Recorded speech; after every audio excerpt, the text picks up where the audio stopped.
Okay, let's jump right in. Have you ever felt, just overwhelmed, too many choices maybe, or just searching for some kind of direction with all the noise around? Today we're exploring some really fascinating material. It's from a source that offers this compelling take on how truly listening connects to finding your way forward. Yeah, and what's striking, I think, is its view that, well, clear guidance, that sense of purpose, even inner peace, they aren't just about trying harder on your own. Right. Instead, it suggests they come from this cultivated practice, focused attention, and importantly, trust. Kind of flips the script on, louder being clearer. It suggests stillness is maybe the actual key. That's a huge distinction it makes right there. Yeah. So for you listening in, this session should offer some surprising insights from this material, ideas on cutting through all that information overload and tuning in to what genuinely matters. According to this source, it really boils down to unlocking personal guidance, getting direction, and then finding that unshakable peace. So the material we're looking at kicks off by drawing this really sharp line. A voice-giving guidance, it says, is only valuable if you actually know how to follow it. Exactly. It's not just, passively hearing sounds. It's about deep, receptive engagement. Which brings up a big question, doesn't it? Yeah. Are we truly listening, or are we just hearing? The source uses this pretty powerful analogy. Imagine a student, back of a quiet classroom. Teacher's clear, lessons good, but the student, headphones on. They only hear muffled echoes, right? Because their attention is somewhere else entirely. The teacher isn't silent, it's the student who's distracted. And that analogy really hits home with the next point the material makes. It suggests that for a lot of us, our own wants, our own plans, they're like noise. They plug our hearts, as the source puts it. Interesting phrase. Yeah. So it's not that this idea of God's voice isn't clear. It's our attention that needs, recalibrating. The material argues that genuine guidance waits for this state of surrender. It even calls surrender the soil where divine instruction grows. And if we look at the bigger picture here, it's highlighting something pretty universal, isn't it? Yeah. Genuine clarity, real insight, often means we have to quiet down. Yeah. Both the chatter in our heads and the distractions around us. Right. The source suggests when you shift gears from constantly planning your own route to actively asking for divine lead, that's when you start accessing, the deep things and find this sense of alignment. It's not just saying words, it's actively laying down your own blueprints. And this is fascinating too. The material really emphasizes that change, that direction. It doesn't always shout. Sometimes it's just a whisper. It literally says, God does not need volume to speak powerfully. He only needs your attention. That kind of pushes back against our expectation that important messages have to be, loud and dramatic. Exactly. What if the key isn't the message getting louder, but us turning everything else down? Yeah. The source argues it's about proximity, not volume. A whisper, it explains, requires proximity. You must come closer. Lean in. Lean in. I like that. Yeah. And it points to figures like Samuel. Remember, he heard that call not in a crowd, but in a quiet, dedicated space. A still place, the source calls it, where he was already focused on learning and serving. Right, from 1 Samuel. His breakthrough wasn't about volume. It came when he quieted his own thoughts, made room, and recognized the voice because he'd actually made space for it. So, bringing this all together, our breakthrough, according to this material, might not be some big announcement. It might just be a soft instruction, a whisper saying, try again, or let go, maybe, forgive them. Simple things. Simple, but the source says that's where the power lies to transform things. The challenge it throws out is, do we trust that subtle nudge first? Or are our minds just too full, waiting for something louder or more obvious? And it adds that while this guidance might not always be loud, it is consistently reliable. Okay, so then the material makes a direct link, moving from just listening to actually doing something. It states, listening is more than hearing. It is an act of trust. Yeah. It's not just taking in words, but preparing to obey them. And that brings up the whole issue of follow-through, doesn't it? The real power of a direction, according to this source, isn't just in hearing it. It's revealed in the obedience that comes after. Right. It frames these divine instructions as, more than just nice suggestions. They require active application. True listening, from this perspective, is kind of incomplete until it sparks action.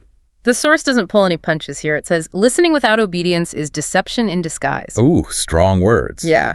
And it explains why we often hesitate when guidance comes because, let's face it, often challenges our comfort zone. It might ask you to walk away, apologize first, give something, move somewhere, forgive, or even just wait. And because it doesn't quite fit our plans, the source suggests we might just pretend we didn't hear it. But the material stresses this guidance is purposeful. When it speaks, it's meant for movement, not for staying stuck. And building on that, the material asserts that when you move in obedience, you unlock blessings that cannot be earned through effort alone. Ah, okay. He uses the example of Ananias from Acts. Remember, he had serious doubts about approaching Saul, key in Saul's reputation at the time. Yeah, understandably. Right. But he obeyed anyway. And that obedience, despite his discomfort, pulled him out of comfort, but it never pulled him out of purpose. The source uses this to show how taking action, even when it's hard, can lead to really transformative results. That's actually really motivational, especially if you're feeling stuck right now. The source suggests your next breakthrough might not be in praying more, but actually in your obedience. Interesting thought. Yeah. It challenges that tendency we have to wait for, like 10 confirmations. When maybe what's really needed, it argues, is just courage. The idea is that this guidance doesn't usually give you the whole 10-step plan. No, rarely. It gives one step, and then it waits for your trust in taking that single step. And what's really insightful here is the claim that every time you obey, you break the limits off your life. It emphasizes that real obedience, in this view, isn't passive. It's visible. It's measurable. How so? Well, it changes your actual direction, your decisions, your habits. It's about being led by what the material calls right, not just what feels good. And that, it argues, leads to real spiritual growth. Action is required. So the core takeaway from this part, the material flat out states, delayed obedience is disobedience in disguise. Oof. Again, direct. Very. It urges an immediate response. It claims every moment you delay could cost an opportunity, and every act of obedience carries a blessing attached. It even asks you to think about the ripple effect, how your next act of obedience could affect your kids and their kids. One simple step of obedience, it claims, can unlock a generation of blessings. It's presented as this powerful call to action, all based on trust. The source concludes that God is looking for hearts that obey, referencing that verse in 2 Chronicles. It notes guidance isn't moved by how well we talk, but how deeply we obey. Definitely makes you think. It really does. Okay, so moving from obedience, the material then circles back to this idea that closeness creates clarity. Ah, yes. The closer you walk, it suggests, the clearer his voice this guidance becomes. It argues guidance isn't found out there in the chaos, but it's birthed in closeness. Which prompts a pretty significant question for us based on the source. Are we staying close enough? The material suggests many people seek clarity, but they do it from a distance. They want the message, but they're still distracted. But it asserts God reveals the most to those who walk nearest. So clarity from this viewpoint isn't some big mystery. It's the result of relationship. Right. The more you stay engaged, the source argues, the clearer you'll understand the guidance. I really like the imagery it uses here, comparing closeness to hearing someone's soft whisper. Yeah, it's vivid. It implies you don't need the message shouted or repeated if you're close. The intimacy makes the tone familiar. So if you're feeling confused, the material challenges you. Maybe it's not silence you're experiencing, maybe it's distance. That's a powerful reframe. Yeah, it's a compelling point that proximity increases perception. It really urges us to ask, am I actually still and present? Or am I distracted and distant? And expanding on that, the material emphasizes that clarity flows from abiding, consistently staying connected. It cites John 15.7, suggesting when these guiding words abide in you, direction feels more natural. Yes, striving. Exactly. You won't need to chase signs or force answers. Peace flows, it asserts, because you're walking with the one who sees the end from the beginning. The more consistently connected you are, perhaps the less overwhelmed you feel. And for those of us, maybe myself included sometimes, who tend to seek answers only when we're desperate. The crisis moments. Yeah, the material offers a counterpoint. It says, this guidance, this relationship, wants more than moments. It wants communion. It wants consistency. It promises that clarity increases when time with God increases. You get clarity from relationship it maintains, not just from occasional visits. And relationship, in this context, seems to be built through that consistent time, trust, and truth. Right. And here's a fascinating insight. The idea that spending consistent time allows your spirit, as it puts it, to become sensitive to his nudges. The nudges. Yeah, enabling you to discern not just what he says, but when he is leading and maybe when he is warning. And this isn't the material makes clear just for some spiritual elite. Okay, good. It's presented as available to anyone who's willing to stay close, valuing that relationship more than just getting immediate results. It suggests this practice helps you pick up on those gentle stirrings, the ones that might signal go now, or maybe wait a little longer. So the core message here seems to be differentiating direction from clarity. Direction tells you where to go. But clarity, the source claims, gives you peace while you're going. It assures that peace comes from staying close, from walking daily, from trusting even when the way seems unclear. So if you're asking, what do I do next? Maybe the answer from this perspective might simply be stay close. Stay connected through prayer, through scripture, through worship.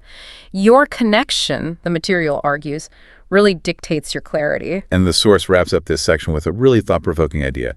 Sometimes God doesn't reveal everything at once because he wants to keep you close. That makes sense, actually. Yeah, if he gave you the full picture now, you might run ahead without him. So that partial light isn't meant to frustrate us. It's to preserve relationship, to foster not just obedience, but intimacy, not just direction, but devotion. It's presented as a way to keep you dependent, listening, constantly returning to the source of guidance. Wow. What a really compelling exploration we've had here. The power of truly listening, the courage needed for obedience, and then that profound clarity that, according to this source, comes from consistent closeness. It really offers a strong framework for navigating life's complexities. It really does. I think the central message we've unpacked from this material is that genuine guidance, that unshakable peace.